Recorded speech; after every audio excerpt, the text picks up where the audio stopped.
আমাকে আল্লাহ ঘর থেকে বের করে এত দূরে নিয়ে আসলা, শত্রুদের হাতে সমর্থ করলা, তারা আমাকে চতুর্দিক থেকে পাথর মারতেছে।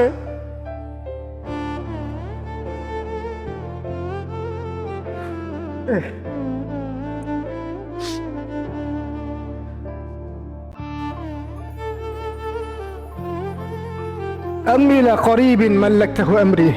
পরে নবীজি বলছেন আম্মি লা করিব, নাকি আমাকে কাছের মানুষদের হাতে নিয়ে আসছো আল্লাহ? আল্লাহ তুমি কি আমাকে কাছের মানুষদের হাতে উঠাই দিছ? মাল্লাকতাহু আমরি, যারা আমার ভালো মন্দের কাজের মালিক হয়ে গেছে। এইভাবে দোয়া করতে লাগলেন নবী সাল্লাল্লাহু আলাইহি ওয়াসাল্লাম। যায়েদ বিন হারিস রাদিয়াল্লাহু আনহু শামিল আছেন এখানে।